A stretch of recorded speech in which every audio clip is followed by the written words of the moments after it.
Have you ever wondered what Africa was really like before European colonization?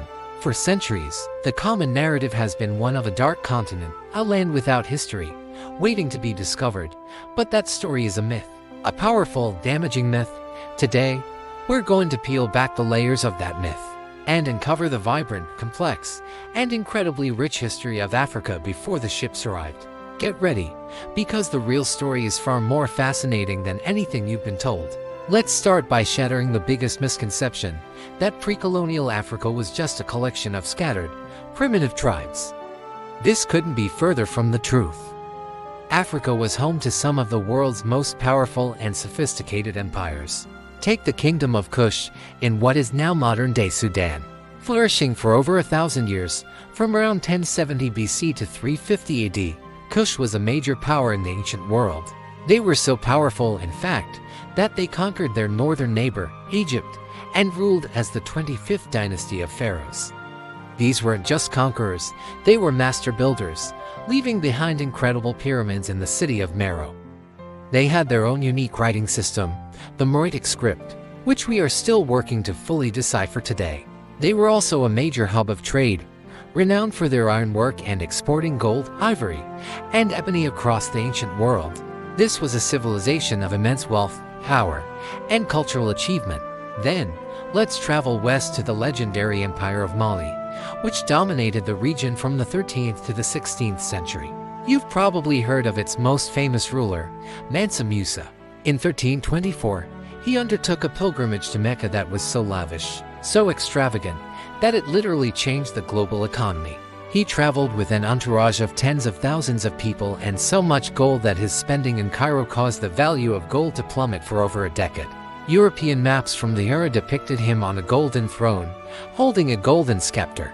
This wasn't just a display of wealth, it was a statement of Mali's power and global significance. The empire's capital, Timbuktu, wasn't some dusty outpost. It was a world-renowned center of learning, boasting one of the world's first universities, Sankore. Scholars from all over the Islamic world flocked there to study mathematics, astronomy, law, and literature. Its libraries held hundreds of thousands of manuscripts, many of which survive to this day, a testament to a thriving intellectual culture. And these are just two examples. The Songhai Empire, which succeeded Mali, was one of the largest states in African history. The Kingdom of Aksum in Ethiopia was a major naval and trading power that connected the Roman Empire with ancient India.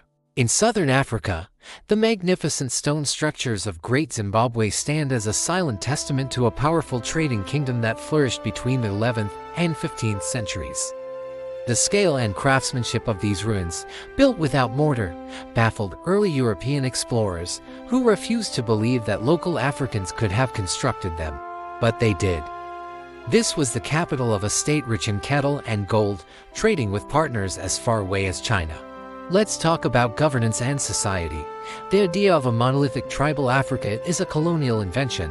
The continent had an incredible diversity of political systems. Yes, there were small, kinship-based societies, but there were also highly centralized empires with complex bureaucracies. Constitutional monarchies like the Kingdom of Congo, and city-states with sophisticated republican governments, like the Swahili city-states along the East African coast. Cities like Kilwa, Mombasa, and Zanzibar were bustling cosmopolitan ports. Their language, Swahili, a blend of Bantu and Arabic, reflects their deep integration into the Indian Ocean trade network. They were multicultural hubs where African, Arab, Persian, and Indian merchants traded goods and ideas, creating a unique and prosperous coastal culture. Innovation was everywhere. In agriculture, Africans developed unique and sustainable farming techniques perfectly suited to diverse environments. From the terraced farming in the Ethiopian highlands to the sophisticated irrigation systems along the Niger River, they domesticated crops that are now staples around the world, like sorghum, millet, and yams. In medicine, many societies had deep knowledge of botany and pharmacology, using local plants to create effective remedies. In fact, when Europeans first arrived, they often relied on local African knowledge to survive. In metallurgy, the production of high-carbon steel in parts of Tanzania and Rwanda predated European methods by centuries. This wasn't primitive blacksmithing. This was advanced technology. Art and culture were just as diverse and sophisticated.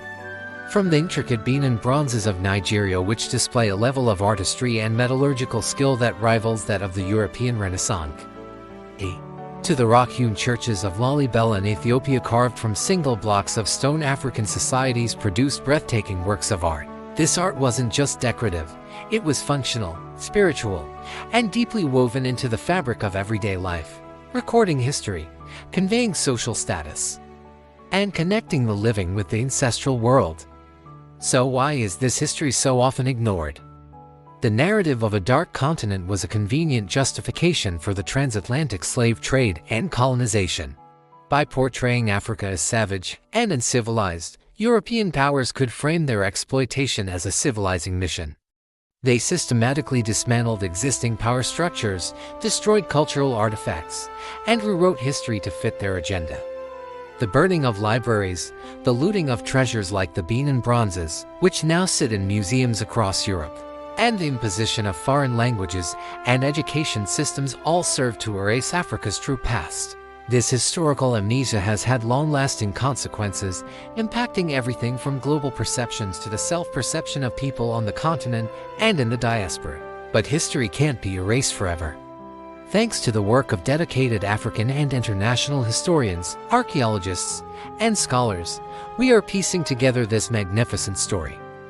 We are deciphering ancient scripts, unearthing lost cities, and re-examining oral traditions that have preserved history for generations. We are reclaiming the narrative. Understanding this pre-colonial history is not just about correcting the record. It's about recognizing the resilience, ingenuity, and humanity of African peoples. It shows us that Africa's story is not one of victimhood, but one of agency and incredible achievement. The empires of Kush and Mali, the innovations in science and art, the complex societies, these are not just African history, they are human history. They are a vital part of our shared global heritage. So the next time you hear someone talk about Africa's history as if it only began with the arrival of Europeans, you can tell them about the pharaohs of Kush. You can tell them about Mansa Musa's golden pilgrimage. You can tell them about the universities of Timbuktu and the stone wonders of Great Zimbabwe. The true history of Africa is a story of empires, of scholarship, of art, and of innovation. It's a story that has been silenced for too long, and it's time we all started listening. Thanks for watching.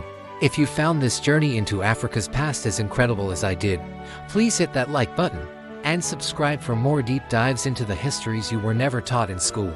See you next time.